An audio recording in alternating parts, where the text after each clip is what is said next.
Okay so welcome back. आज हमारी class है name plate data of current transformer और आज हम देखेंगे कि करंट ट्रांसफार्मर के नेम प्लेट डाटा पे कौन कौन सी वैल्यूज़ लिखी होती हैं और वो वैल्यूज़ जो करंट ट्रांसफार्मर के नेम प्लेट डाटा पे लिखी होती हैं ये काफ़ी टेक्निकल चीज़ें होती हैं। तो सबसे पहले जो चीज़ हमारे जहन में आती है वो है rated values of current transformer, यानी रेटेड वैल्यूज़ से मुराद ये कि वोल्टेज और करंट की जो रेटेड वैल्यूज़ हैं, यानी कि करंट ट्रांसफार्मर अगर 500 kV सबस्टेशन में लगा हुआ है तो उसकी रेटेड वोल्टेज और करंट वैल्यूज़ क्या होंगी। तो सबसे पहले तो हम वो देखेंगे। जैसा कि आप देख सकते हैं यहाँ पे लिखा हुआ है IPR यानी प्राइमरी करंट, ये इसको आप रेटेड करंट भी कह सकते हैं। तो ये जो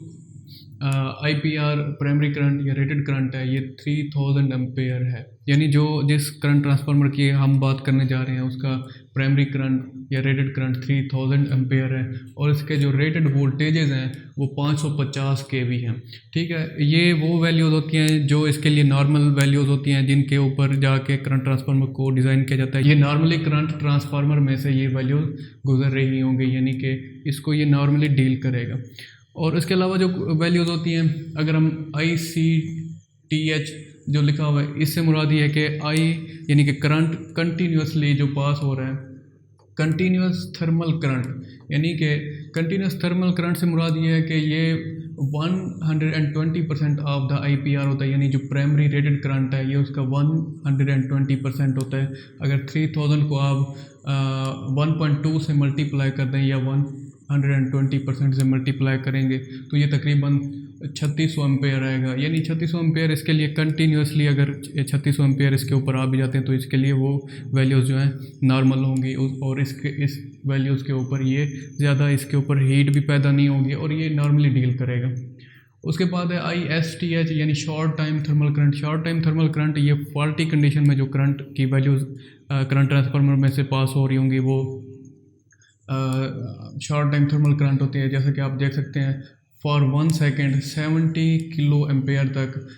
इसके अंदर से करंट ट्रांसफार्मर में से जो पास करेगा वो शॉर्ट टाइम थर्मल करंट होगा। जैसे कि आप देख सकते हैं 70 किलो एम्पेयर 3000 एम्पेयर से काफ़ी ज़्यादा है, लेकिन इसको 1 सेकंड के लिए 70 किलो एम्पेयर पे जाके टेस्ट किया जाता है ताकि फॉल्टी कंडीशंस आती हैं और उस टाइम पे अगर 70 किलो एम्पेयर करंट आ भी जाता है तो भी ये उसको बेयर कर सके। उसके बाद है आई डायनामिक पीक वैल्यू होती है जो कि एक फॉल्टी कंडीशन में एक पीक वैल्यू जो होती है वो आप कह सकते हैं कि ISTH यानी शॉर्ट टाइम थर्मल करंट के 2.5 टाइम्स इसकी वैल्यू होती है, यानी कि अगर ये 70 किलो एम्पेयर है तो उसको मल्टीप्लाई करेंगे 2.5 से विच इज़ 175 किलो एम्पेयर, ये उसकी peak value of fault current होगी। ठीक है, तो ये हो गई इसकी करंट की कुछ वैल्यूज़ हैं। उसके बाद है वोल्टेज, जैसा कि आपको पहले भी पता है ये उसकी रेटेड वैल्यू है। और उसके बाद जो है power frequency withstand voltage. Power frequency withstand voltage वो होते हैं जो कि नॉर्मली हमारे सिस्टम के अंदर जो फेज़ टू ग्राउंड या फ्रंटी इफेक्ट की वजह से जो फॉल्ट आ रहे होते हैं तो उसकी वजह से जो ये वोल्टेजेस इसमें से पास हो सकते हैं, दैट इज़ 660 kV। और उसके बाद है switching impulse withstand voltage. Switching impulse कब पैदा होती हैं सिस्टम के ऊपर, जब सिस्टम को लोड के साथ इन या आउट करवाया जाता है या ट्रांसफार्मर सिस्टम के साथ इन या आउट हो रहे होते हैं तो उस टाइम पे जो स्विचिंग पैदा होती है उस साइन वेव के अंदर, उस स्विचिंग की वजह से जो एक शॉर्ट टाइम के लिए पीक आती है साइन वेव के अंदर 1175 किलो वोल्ट तक ये वैल्यू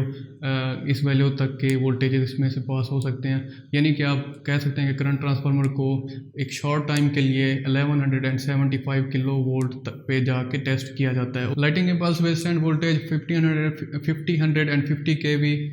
जो कि नॉर्मली जब लाइटिंग आती है तो इतने वोल्टेज सिस्टम में से पास हो रहे होते हैं, तो ये हाई वोल्टेज जब करंट ट्रांसफार्मर में से लाइटिंग की सूरत में पास होंगे तो ये उसको बेयर कर सकता है। करंट ट्रांसफार्मर जो है उसके अंदर मुख्तलिफ कोर्स होती हैं, जैसा कि पिछली क्लास में भी मैंने आपको बताया था कि नॉर्मली हमारे 500 kV सिस्टम के अंदर जो करंट ट्रांसफार्मर लगे होते हैं उनके अंदर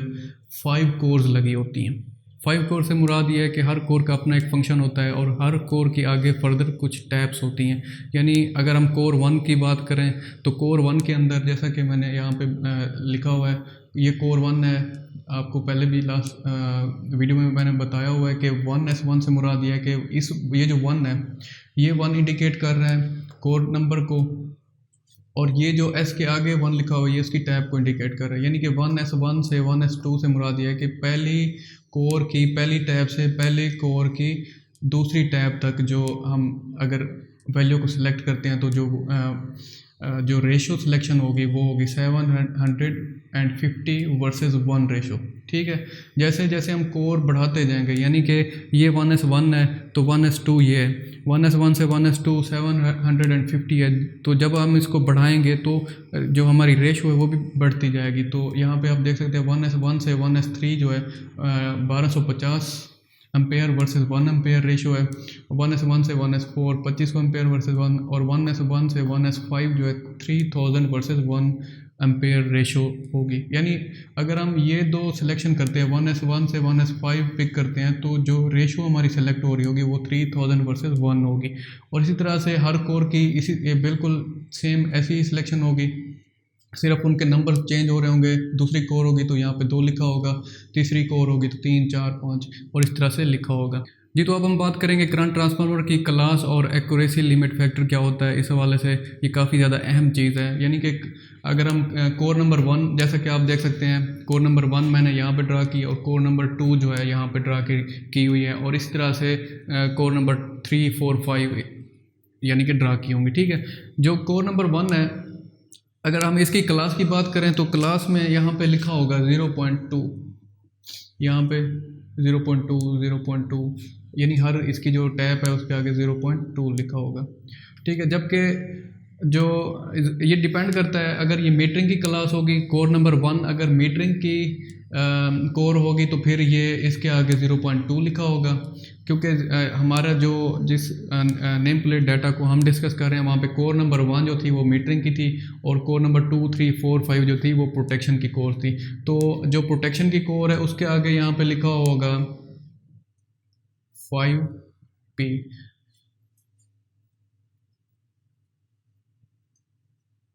और इस तरह से सबके आगे 5P लिखा होगा। ठीक है, अब 5P में जो P है ये प्रोटेक्शन को इंडिकेट कर रहा है, मतलब कि जिसके आगे 5P लिखा होगा तो वो प्रोटेक्शन के लिए यूज़ हो रही होगी, और जिसके साथ 0.2 और इस तरह के मतलब पॉइंट्स में कुछ वैल्यूज़ लिखी होंगी तो वो मीटरिंग के लिए नॉर्मली यूज़ हो रही होंगी। तो इससे क्या मुराद है, अब 5P जो है ये जो 5 है ये आपको जब हम ALF को डिस्कस करेंगे तो ये आपको ALF और क्लास दोनों एक साथ ही क्योंकि डिस्कस होती हैं, तो अब हम ALF को लिखते हैं तो यहाँ पे जो मीटरिंग की कोर है उसके साथ सबके आगे 5 लिखा होगा, और जो प्रोटेक्शन की कोर है उसके साथ नॉर्मली ये जो है 10 लिखा होता है, या हमारा जो केस है उसमें ये 20 है। ठीक है, अब ये चीज़ आपको समझ आएगी कि किस तरह से काम कर रही है। 5P और 20 ये कंप्लीट इस तरह से डिस्कस होता है, यानी 5P से मुराद है प्रोटेक्शन, और ये जो 20 है ये 20 टाइम्स ऑफ मतलब के प्राइमरी करंट होता है, 20 टाइम्स है, और ये जो है ये इंडिकेट कर रहा है एरर को। 5 जो है ये एरर को इंडिकेट करता है, यानी कि अगर सिस्टम में 20 times of the primary current या रेटेड करंट, जो रेटेड करंट है उसके 20 टाइम्स करंट ज़्यादा आ जाता है तो भी इसके अंदर जो एरर के चांसेस हैं दैट इज़ ओनली 5%, यानी 5% तक ये एरर शो कर सकता है अगर करंट 20 टाइम्स बढ़ जाता है। अगर हम सपोज करें जो हमारी वैल्यू है 3000 को आप 20 से मल्टीप्लाई करें तो इसका जवाब आता है 60,000 एम्पेयर। 3000 के बजाय अगर 60,000 एम्पेयर करंट भी हमारे करंट ट्रांसफार्मर के ऊपर आ जाता है तो भी इसके अंदर जो एरर के चांसेस हैं वो सिर्फ और सिर्फ 5% होंगे, क्योंकि ये प्रोटेक्शन की कोर मैं बता रहा हूँ। जो प्रोटेक्शन की कोर होती है ये इसको सैचुरेशन से दूर यानी सैचुरेशन पॉइंट से दूर इसको डिज़ाइन किया जाता है, यानी कि सैचुरेशन से क्या मुराद है, जब करंट ट्रांसफार्मर सैचुरेट कब होता है, ये चीज़ काफ़ी ज़्यादा अहम है। सैचुरेट करंट ट्रांसफार्मर तब होता है जब हमारे करंट 60,000 एम्पेयर से बढ़ जाएगा, 60,000 एम्पेयर तक ये सैचुरेट नहीं होगा। ठीक है, जब करंट 60,000 एम्पेयर से ज़्यादा आएगा तो उसके बाद फिर सैचुरेशन हो सकती है। सैचुरेशन क्या होती है, जो हमारी कोर होती है, कोर के अंदर क्योंकि ये सिलिकॉन स्टील की कोर्स होती हैं, इनके अंदर डोमेन्स होती हैं। जब करंट कम होता है तो इनके अंदर जो मैग्नेटिक फ्लक्स होता है वो कम होता है, ज़ाहिर है। जब करंट बढ़ता जाता है तो मैग्नेटिक फ्लक्स भी बढ़ता जाता है। अब जैसा कि देख सकते हैं 60,000 एम्पेयर जब करंट इस पर आएगा तो उस कोर के अंदर जो मैग्नेटिक फ्लक्स होगा वो बहुत ज़्यादा होगा, ठीक है। तो ये जो कोर है इसकी मीटरिंग की कोर है, प्रोटेक्शन की कोर है, ये 60,000 एम्पेयर का जो मैग्नेटिक फ्लक्स पैदा हो रहा होगा उसको तो ये बेयर कर सकती है। लेकिन जब इससे ज़्यादा करंट आएगा तो उस टाइम जो इसकी जो डोमेन्स हैं वो ऑलरेडी क्योंकि अरेंज हो चुकी होंगी, तो ये मज़ीद फ्लक्स को अपने अंदर, यानी कि उसके अंदर कैपेसिटी नहीं होगी कि मज़ीद फ्लक्स को अपने अंदर स्टोर करे या गुजरने दे, ठीक है। तो उसके बाद क्या होगा, जो प्राइमरी पे जितना करंट बढ़ता जाएगा, अभी तो ऐसा था कि मतलब 3000 एम्पेयर आ रहे थे, तो इसने हमें आउटपुट पे 1 एम्पेयर शो करना है, जो हमने यहाँ पे रेशो देख सकते हैं आप, ठीक है। 3000 आया तो इसने 1 एम्पेयर शो किया, 6000 आएंगे तो 2 एम्पेयर शो करेगा। लेकिन इस तरह से बढ़ते बढ़ते बढ़ते जब ये वैल्यू 60,000 तक चली जाएगी तो उस टाइम ये हमें कितने एम्पेयर आउटपुट पे शो कर रहा होगा, 60,000 के अगेंस्ट आप देख सकते हैं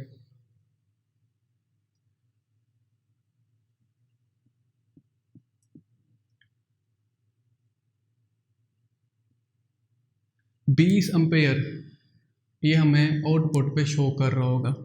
ठीक है। कहाँ 1 एम्पेयर, कहाँ 20 एम्पेयर ये आउटपुट पे शो करेगा अगर 60,000 एम्पेयर आ जाते हैं तो, क्योंकि इसने फॉल्ट की कंडीशन में ऑपरेट करना है। ये जो प्रोटेक्शन की कोर है ये हमेशा इसका काम ही है कि ये फॉल्टी कंडीशन में ख़ुद को सैचुरेट ना होने दे और फॉल्ट को क्लियर करवाने के लिए रिले को सही मतलब कि बिल्कुल एक्यूरेट ये आउटपुट दे रिले को, रिले फिर जाके करंट सर्किट ब्रेकर को ट्रिप करवाएगी। इसलिए इसको सैचुरेशन पॉइंट से दूर जाके मतलब कि डिज़ाइन किया जाता है। जबकि जो हमारी मीटरिंग की कोर है ये क्योंकि इसने रेटेड वैल्यूज़ को डील करना होता है, रेटेड करंट को डील करना होता है, तो इसकी जो कोर होती है वो ज़्यादा थिक नहीं होती, नॉर्मल वैल्यू की कोर होती है। तो उसके अंदर जो कोर के अंदर करंट कैरिंग कैपेसिटी भी कम होती है, यानी इसको सैचुरेशन लेवल के करीब जाके डिज़ाइन किया जाता है और इसको सैचुरेशन लेवल से दूर जाके डिज़ाइन किया जाता है ताकि ये सैचुरेट ना हो सके,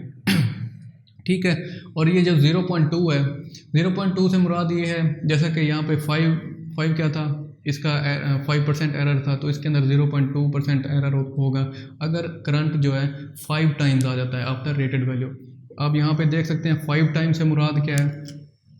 3000 को आप 5 से मल्टीप्लाई करें तो ये हो जाएगा 15,000 एम्पेयर। यानी कहाँ 15,000 एम्पेयर जो कि प्रोटेक्शन की जो कि मीटरिंग की कोर अपने अंदर से गुजारेगी मैक्सिमम, और कहाँ 60,000 एम्पेयर जो कि प्रोटेक्शन की कोर अपने अंदर से गुजार सकती है। तो यानी कि आप ये कह सकते हैं कि जो प्रोटेक्शन की कोर है वो बहुत ज़्यादा हैवी करंट तक को अपने अंदर से गुजार सकती है, जो मीटरिंग की कोर है वो 15,000 एम्पेयर तक को अपने अंदर से गुजारेगी। यानी 15,000 एम्पेयर से मुराद ये है कि अगर इतने एम्पेयर आते हैं तो ये 0.2% इसके अंदर एरर हो सकता है जी। तो नेक्स्ट चीज़ जो है वो है नी पॉइंट वोल्टेजेस। ये काफ़ी अहम होते हैं। नी पॉइंट वोल्टेज से मुराद क्या है, जैसा कि आप ग्राफ में देख सकते हैं, यहाँ पे जो एक्स एक्सेस है हमारे पास, यहाँ पे करंट है और वाई एक्सेस पे वोल्टेजेस हैं। तो इनिशियली क्या होता है कि जो वोल्टेज और करंट लीनियरली बढ़ रहे होते हैं, वोल्टेज बढ़ रहा है तो साथ साथ करंट भी बढ़ रहा है। लेकिन एक पॉइंट ऐसा आता है जब वोल्टेज और करंट जो है लीनियरली इंक्रीज़ नहीं हो रहे होते, यानी कि इनके अंदर चेंज आ जाता है। और वो पॉइंट क्या होता है, उस पॉइंट को कहते हैं नी पॉइंट वोल्टेज। नी से क्या मुराद है, यानी वो टर्निंग पॉइंट होता है एक तरह से आप कह सकते हैं, जैसे कि हमारे नीज़ के अंदर एक जॉइंट होता है यानी टर्निंग पॉइंट होता है, तो वैसे ही यहाँ पे भी एक नी पॉइंट है। और ये जो पॉइंट है ये है नी पॉइंट,